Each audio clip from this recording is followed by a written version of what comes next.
বেশি রহমত এবং নিয়ামত দান করছেন। এই রহমত এবং নিয়ামতের শুকর যদি আমরা সারাটা জিন্দেগানিতে আদায় করি, তবুও আমাদের আদায় শেষ হবে না। এজন্য আল্লাহ রব্বুল আলামিন পবিত্র কুরআনুল কারীমের মধ্যে এই সম্পর্কে ইঙ্গিত করেন। আল্লাহ রব্বুল আলামিন বলেন, আমার বান্দারা, তোমরা আমার কোন কোন নিয়ামতের শুকরিয়া আদায় করবে, আমার কোন কোন কুদরতের নিয়ামতগুলো আদায় করবে। আল্লাহ রব্বুল আলামিন দুনিয়ার মধ্যে তার অসংখ্য গণিত এত বেশি কুদরতি সৃষ্টি কইরা রাখছেন। শুধুমাত্র এক দুইটা সৃষ্টি নিয়ে যদি আমরা চিন্তা করি, আমাদের জিন্দেগানির কোনো কাজ চলে যাবে, তবুও শেষ হবে না।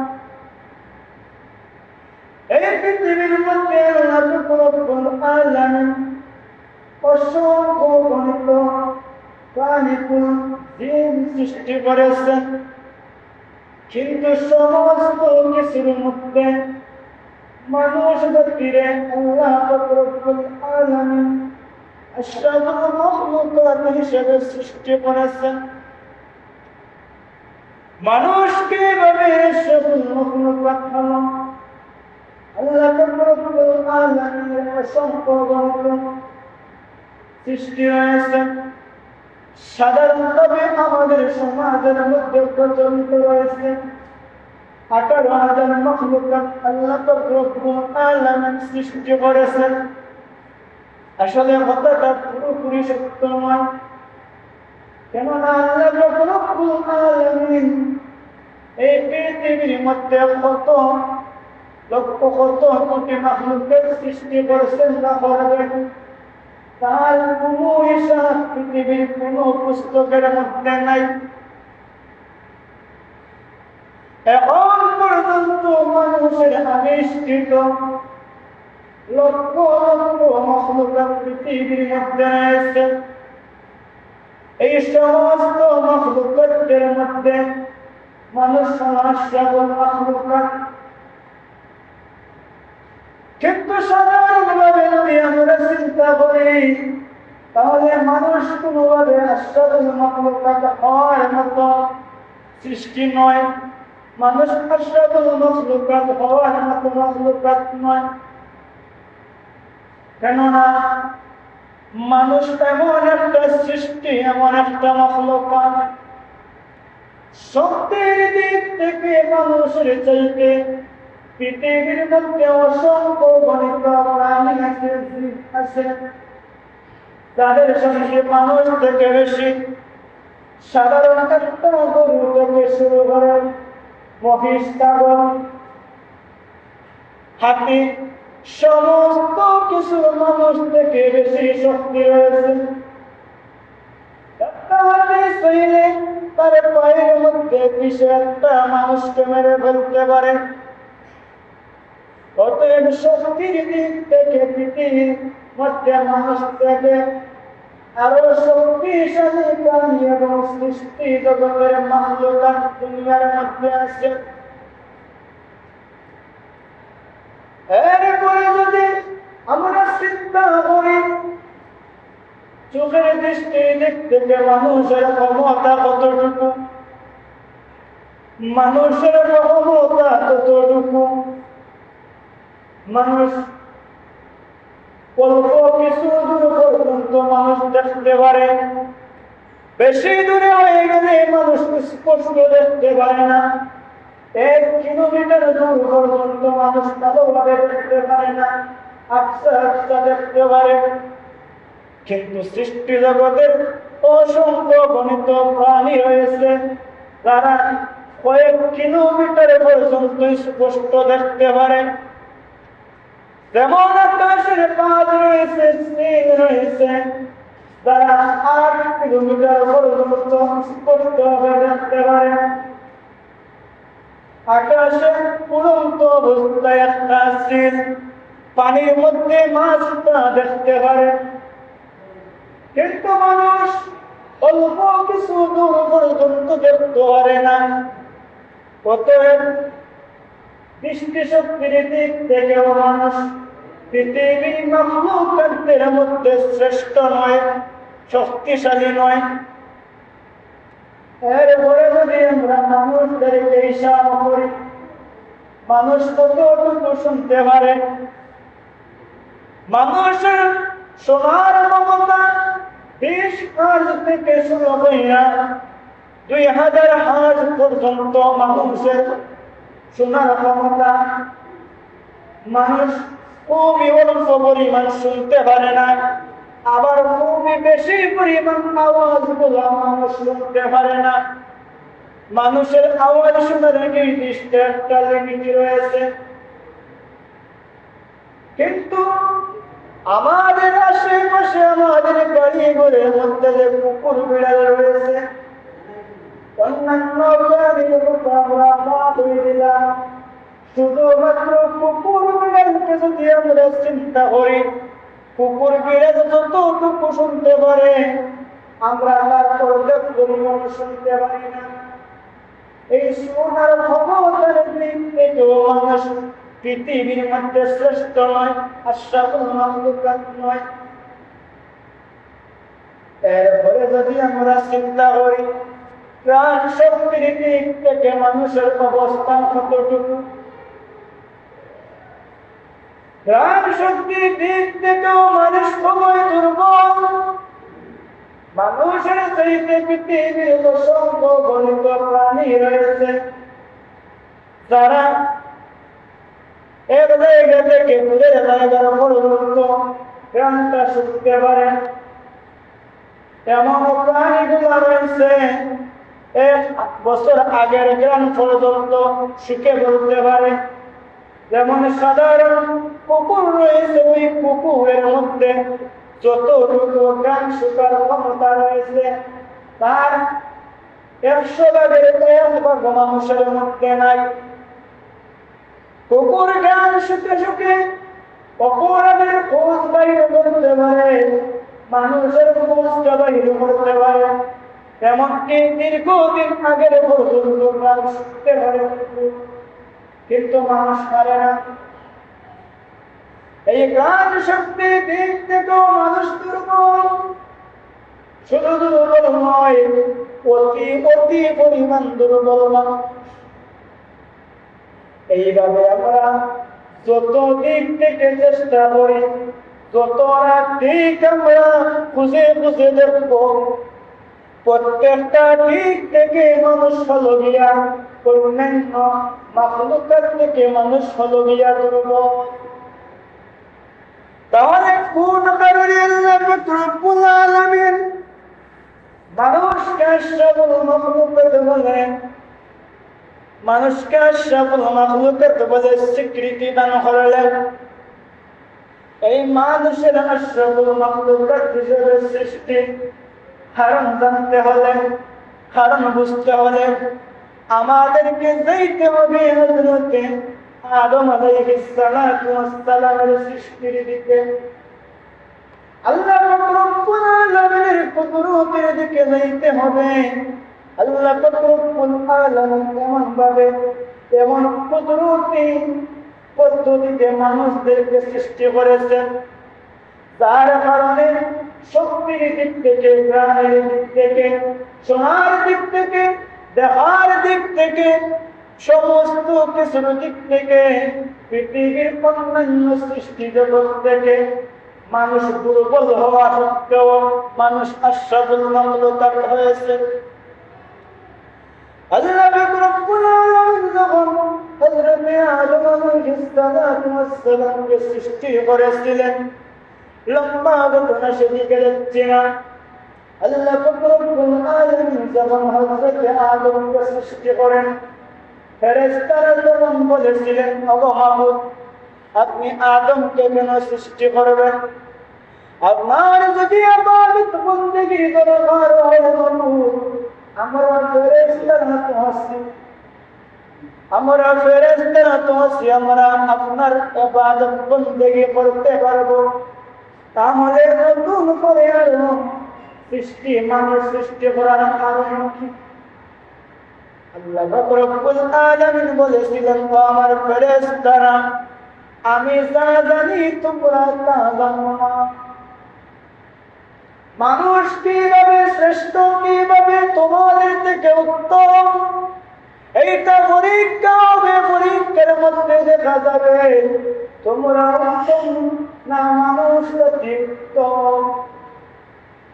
আল্লাহ পাক রব্বুল আলামিন হযরত আদম আলাইহিস সালাতু ওয়াস সালামকে সৃষ্টি জগতের শুরু থেকে শেষ পর্যন্ত সমস্ত মাখলুকাত থেকে শুরু হইয়া সমস্ত জীবের সমস্ত উপাদানের সমস্ত কিছুর নাম শিক্ষা দিলেন।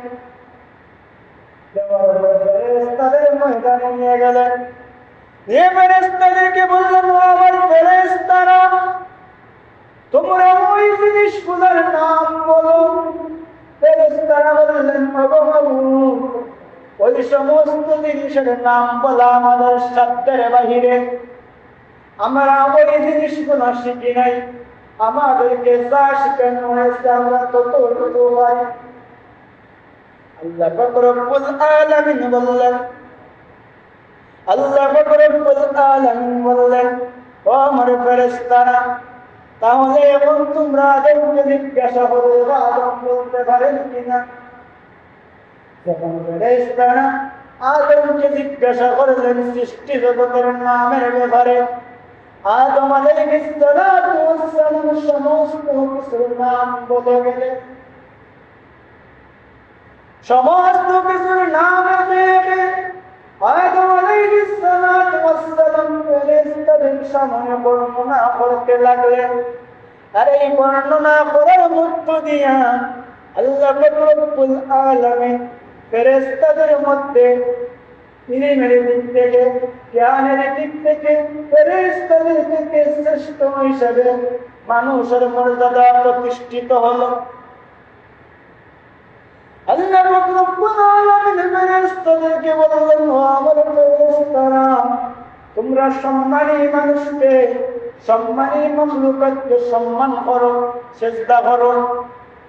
আদম আলাইহিস সালাতু ওয়াস সালামকে সিজদা করার মাধ্যমে ফেরেশতারা মানুষ জাতিকে সম্মান প্রদর্শন করলেন। এখান থেকে আমরা দেখতে পারলাম আল্লাহ পাক রব্বুল আলামিন মানব জাতিকে শ্রেষ্ঠ মাখলুকাত হিসেবে প্রতিষ্ঠা করার অন্যতম কারণ হলো জ্ঞান, বুদ্ধি বা ইলম।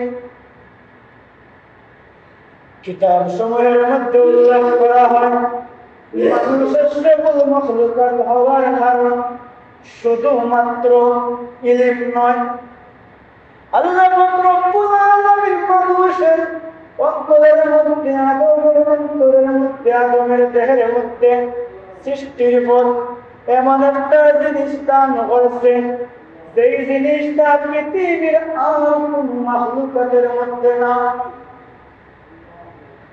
আল্লাহ পাক রব্বুল আলামিন আদমের দেহের মধ্যে, মাটির আদমের দেহের মধ্যে রূহ নামক জিনিসটা দান করেছেন।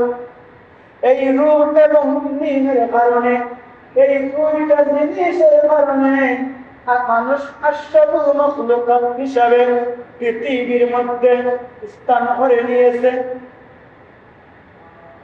মানুষকে আল্লাহ পাক রব্বুল আলামিন এমন একটা রূহ দান করেছেন,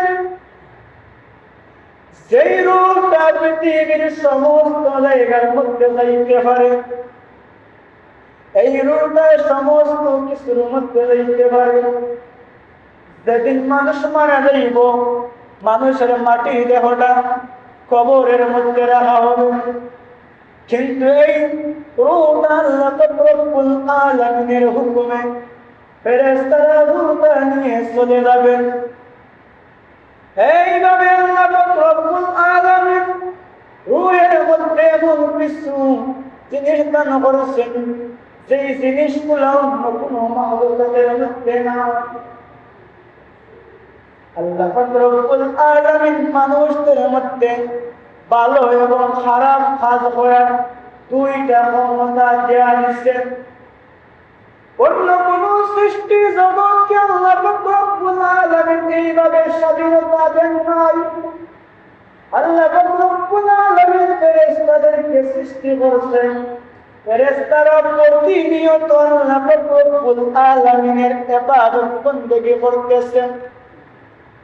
রাসূলুল্লাহ সাল্লাল্লাহু আলাইহি ওয়াসাল্লাম যখন মেরাজের রাজনীতে আল্লাহ রব্বুল আলামিনের সাথে সাক্ষাতের জন্য গিয়েছিলেন, আসার পর সাহাবায়ে কেরামকে বললেন, ও আমার সাহাবায়ে কেরাম, আল্লাহ রব্বুল আলামিন রাসূল এইভাবে হাতের আঙ্গুল দেখিয়ে বললেন, হাতের আঙ্গুল পরিমাণ ফাঁকা জায়গা রেখে আল্লাহ রব্বুল আলামিন প্রথম আসমান থেকে শুরু করিয়া সমস্ত সৃষ্টি জগতের মধ্যে একজন করে ফেরেশতা নিয়োজিত রাখছেন।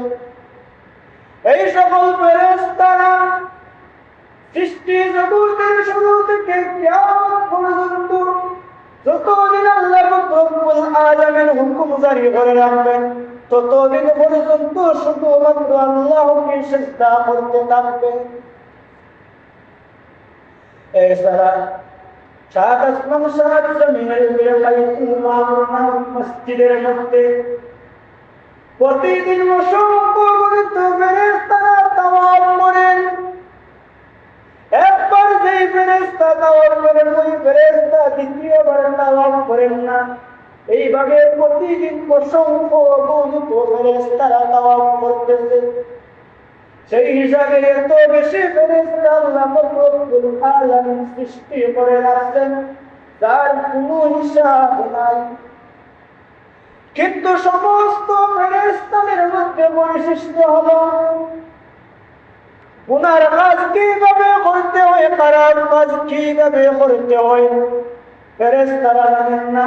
ফেরেশতারা শুধুমাত্র ভালো কাজ করতে হয় কিভাবে ওইটা জানেন, কিভাবে বিমান তৈরি করতে হয়, কিভাবে স্যাটেলাইট তৈরি করতে হয়, ওই সব কিছু আল্লাহর ফেরেশতারা জানেন না। ওই সকল জ্ঞান শুধুমাত্র আল্লাহ রব্বুল আলামিন মানব জাতিকে দিয়েছেন। এজন্য মানুষ তার নিজের ইচ্ছা সাথে ভালো কাজ করতে পারে, আবার খারাপ কাজগুলো সে সম্পাদন করতে পারে। এখন প্রশ্ন আসতে পারে, বিশেষ করে মুসলিমেরা প্রশ্ন করে থাকে, আল্লাহ রব্বুল আলামিন নিজেই যদি আল্লাহ রব্বুল আলামিন মানুষদেরকে ভালো এবং মন্দ কাজ করার ক্ষমতা দিয়ে দিলেন, তাহলে মানুষ যখন খারাপ কাজ করবে মানুষের জন্য জাহান্নাম কিসের জন্য? মানুষের দোষটা কোথায়? আল্লাহ রব্বুল আলামিন নিজেই তো মানুষকে ক্ষমতা দিয়ে দিয়েছেন। তাহলে এরপরেও মানুষ অপরাধ করলে মানুষের দোষ হবে কেন? উলামায়ে কেরাম এই প্রশ্নের জবাবটা কয়েকভাবে দিয়ে থাকেন। প্রথম নাম্বার, দুনিয়াদারি দিয়ে, যুক্তি দিয়ে। প্রথমত হলো যুক্তির বিচারে মনে করেন পৃথিবীর মধ্যে আল্লাহ রব্বুল আলামিন যে মানুষ জাতিকে পাঠাইছেন, এই মানুষেরা বিভিন্ন কোম্পানির মধ্যে বিভিন্ন জায়গার মধ্যে কাজ করে। এখন যদি কোনো কোম্পানির মালিক বলে তার কর্মচারীদের যে তোমরা সারা মাস কাজ করো এই জায়গার মধ্যে, যদি কাজ করো মাস শেষে আমি তোমাদেরকে বোনাস সহ বেতনটা দেব, আর যদি তোমরা কাজ না করো বেতন তো দিতাম না, উল্টা শাস্তির সম্মুখীন করব। তবে আরেকটা শর্ত আছে, তোমরা যা কিছু করতেছ আমি নিজে সিসিটিভি ক্যামেরার মাধ্যমে সমস্ত কিছু দেখব। এইভাবে মালিক স্বাধীনতা দিয়ে দিল পুরো মাসের জন্য।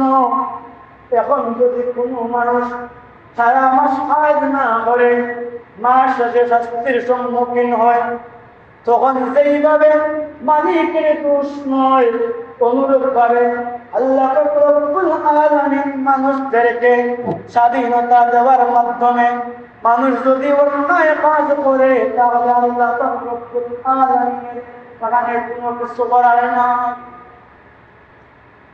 এখানে আল্লাহ রব্বুল আলামিন মানুষদেরকে পরীক্ষা করার জন্যই কেবলমাত্র স্বাধীনতা দিয়েছেন। যদি আল্লাহ রব্বুল আলামিন শুধু ভালো কাজ করার মতো স্বাধীনতা দিতেন তাহলে পরীক্ষা বলে কিছু থাকতো না। যেইভাবে ফেরেশতাদের জন্য নাই, ফেরেশতাদের জন্য আল্লাহ রব্বুল আলামিনের কোনো হিসাব নাই। হিসাবটা শুধুমাত্র জিন জাতি এবং মানুষ জাতির জন্য, আর কোন সৃষ্টি জগতের জন্য ভালো মন্দের হিসাব নাই। যেহেতু মানুষের জন্য ভালো মন্দের হিসাব রয়েছে, এজন্য আল্লাহ রব্বুল আলামিন মানুষদেরকে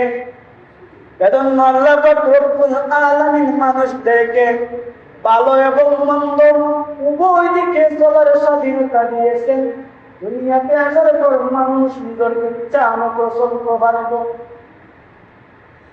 এরপরে আল্লাহ রব্বুল আলামিন মানুষদেরকে মায়া মহব্বত করেন, মানুষদেরকে ভালোবাসেন। এজন্য একজন দুইজন নয়, অসংখ্য অগণিত নবী এবং রাসূলদেরকে এই দুনিয়ার মধ্যে প্রেরণ করেছেন। এই দুনিয়ার মধ্যে প্রেরণ করেছেন শুধুমাত্র আল্লাহ রব্বুল আলামিনের দেখানোর পথ এবং মতের দাওয়াত দেওয়ার জন্য, পথ এবং মত দেখিয়ে দেওয়ার জন্য। এত কিছুর পরে যদি মানুষ আল্লাহ রব্বুল আলামিনকে অস্বীকার করে, আল্লাহ রব্বুল আলামিনকে না মানে, তাহলে আল্লাহ রব্বুল আলামিনের এখানে কিছু করার নাই। আল্লাহ রব্বুল আলামিন দুনিয়ার মধ্যে মানুষদেরকে অসংখ্য গণিত নিয়ামত এবং কুদরত দান করেছেন। মানুষ যদি একটা কুদরত নিয়ে, একটা নিয়ামত নিয়ে আল্লাহর গবেষণা করে, তাহলে মানুষ কোনোভাবে আল্লাহর অবাধ্য হতে পারে না। কারণ মানুষের জন্ম থেকে শুরু হইয়া মৃত্যু পর্যন্ত সমস্ত কিছু আল্লাহ রব্বুল আলামিনের কুদরতের মধ্যে রয়েছে। মানুষ যখন রাত্রিবেলা ঘুমায় তখন মানুষের মৃত্যুর মতো অবস্থা হয়ে যায়। মানুষ যখন রাত্রিবেলা ঘুমায় তখন মানুষ ঘুমিয়ে যাওয়ার সময় কোনো মানুষকে পাহারাদার রাখে না, কোনো মানুষকে বলে রাখে না আমার মুখের মধ্যে কোনো মাছি ঢুকে কিনা তুমি দেখিও, আমার নাকের মধ্যে, আমার কানের মধ্যে কোনো মাছি মশা ঢুকে কিনা তোমরা দেখিও। মানুষ কোনো মানুষকে পাহারাদার হিসেবে রাখে না। অথচ আল্লাহ রব্বুল আলামিন চাইলে একটা মশা দিয়েও মানুষদেরকে মৃত্যুবরণ করাইতে পারেন। এইরকম ঘটনাগুলা ইতিহাসের মধ্যে রয়েছে, আমরা সবাই জানি। কিন্তু এরপরেও মানুষ দুনিয়ার মধ্যে ঘুমাইয়া যাওয়ার সময় কোনো পাহারাদার রাখে না, কোনো পাহারাদার রাখে না। এরপরেও দেখা যায় মানুষের কোনো ক্ষতি হয় না। এইটা কিভাবে সম্ভব হয়? একবার কি আমরা চিন্তা করছি? আমরা যখন ঘুমিয়ে পড়ি, আবার যখন ঘুম থেকে উঠি, মানুষ আমাদেরকে জাগিয়ে দেওয়া লাগে না, কোনো পাহারাদার লাগে না। এমনিতে আমাদের ঘুমটা আবার ভেঙে যায়। আবার যখন ঘুমের সময়টা চলে আসে, অটোমেটিক আমাদের ঘুমটা চলে আসে। আমরা একবারও কি চিন্তা করি না কিভাবে আল্লাহ রব্বুল আলামিন আমাদের এই ঘুম সহ এই কাজগুলা সংগঠিত করা? কিতাবের মধ্যে লেখা হয় মানুষ যখন ঘুমের মধ্যে নিমজ্জিত হয় তখন মানুষের মুখকে হেফাজত করার জন্য, মশা মাছিকে হেফাজত করার জন্য রব্বুল আলামিন ফেরেশতা নিয়োজিত রাখছেন। মানুষের কানের মধ্যে নাকের মধ্যে মশা মাছি ক্ষতিকর পোকামাকড় যাতে প্রবেশ না করে, এই জন্য আল্লাহ পাক রব্বুল আলামিন ফেরেশতাকে নিয়োজিত রাখছেন। এইভাবে আল্লাহ পাক রব্বুল আলামিন সমস্ত কাজগুলোর মধ্যে মানুষের আল্লাহ পাক রব্বুল আলামিন ফেরেশতাদেরকে নিয়োজিত রাখছেন। এই কারণে মানুষ যদি শুধুমাত্র এই ঘুমের শুকরিয়াটা সারা জিন্দেগানি আদায় করে, মানুষের শুকরিয়াটা আদায় শেষ হবে না। এরপরে আল্লাহ রাব্বুল আলামিনের আরো অসংখ্য গণিত কুদরত রয়েছে। বিশেষ করে আমরা উম্মতে মুহাম্মাদের জন্য সবচাইতে বড় যে কুদরত, বড় যে নিয়ামত, বড় যে রহমত, তা হলো আমাদেরকে আখিরি জামানার নবী মুহাম্মদ মুস্তাফা সাল্লাল্লাহু আলাইহি ওয়াসাল্লামের উম্মত হিসাবে প্রেরণ করা। আমরা যারা দুনিয়ার মধ্যে আছি, বিশেষ করে এই মসজিদের মধ্যে এই মুহূর্তে আমরা যারা উপস্থিত আছি, আমরা কি কেউ বলতে পারবো আমরা আল্লাহর কাছে বলেছি মাবুদ আমাদেরকে আখিরি জামানার নবীর উম্মত হিসাবে বানিও? নিশ্চয়ই না। অথচ আল্লাহর হাবিব সাল্লাল্লাহু আলাইহি ওয়াসাল্লামের উম্মত হওয়ার জন্য, আল্লাহর হাবিবের উম্মত হওয়ার জন্য আম্বিয়ায়ে কেরামগণ যারা ছিলেন তারা পর্যন্ত আল্লাহর কাছে আরজি পেশ করেছে। কিন্তু আল্লাহ রব্বুল আলামিন সাইয়্যিদিনা হযরত ঈসা আলাইহিস সালাম আর কোন নবী এবং রাসূলের দুআরে কবুল এবং মঞ্জুর করেন না।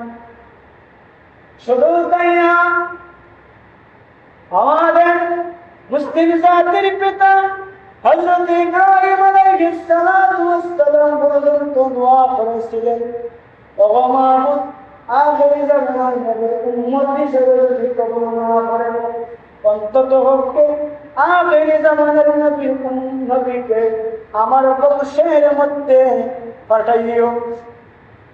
এই কারণে আল্লাহ পাক রব্বুল আলামিন রাসূলুল্লাহ সাল্লাল্লাহু আলাইহি ওয়াসাল্লামকে নবী হযরত ইব্রাহিম আলাইহিস সালামের বংশের মধ্যে, ইসমাইলি বংশের মধ্যে রাসূলুল্লাহ সাল্লাল্লাহু আলাইহি ওয়াসাল্লামকে প্রেরণ করেছে। এই কারণে আল্লাহ পাক রব্বুল আলামিন আমাদেরকে এই কুদরতগুলো দান করেছেন, এই রহমতগুলো দুনিয়ার মধ্যে দান করেছেন। ওই নিয়ামত এবং রহমতের শুকরিয়া আমাদেরকে আদায় করতে হবে। যদি আমরা আল্লাহর নিয়ামতের রহমতের শুকরিয়া আদায় না করি, তাহলে আমাদের কিয়ামতের ময়দানে আল্লাহ পাক রব্বুল আলামিনের কাছে জবাবদিহিতা করতে হবে। আমরা কিভাবে শুকরিয়া আদায় করব? আল্লাহ পাক রব্বুল আলামিনের ইবাদত বন্দেগি করার মাধ্যমে শুকরিয়া আদায় করব। 5 ওয়াক্ত নামাজ পড়ার মাধ্যমে আমরা শুকরিয়া আদায় করব। যথাযথভাবে আল্লাহর হুকুম আদায় করার মাধ্যমে আল্লাহর শুকরিয়া আদায় করব। মানুষের হক আদায় করার মাধ্যমে আল্লাহর শুকরিয়া আদায় করব। মানুষের সাথে ভালো ব্যবহার করার মাধ্যমে আল্লাহর শুকরিয়া আদায় করব। অন্যের পাওনা যথাসময়ে ফেরত দেওয়ার মাধ্যমে আল্লাহর শুকরিয়া আদায় করব। সর্বোপরি আল্লাহর হাবিব সাল্লাল্লাহু আলাইহি ওয়াসাল্লাম, আল্লাহর হাবিব সাল্লাল্লাহু আলাইহি ওয়াসাল্লাম আমাদের জন্য যা কিছু নিয়ে এসেছেন, এই সমস্ত কিছুর আমরা নিয়ামত, সমস্ত কিছু আমরা যথাযথভাবে আদায় করার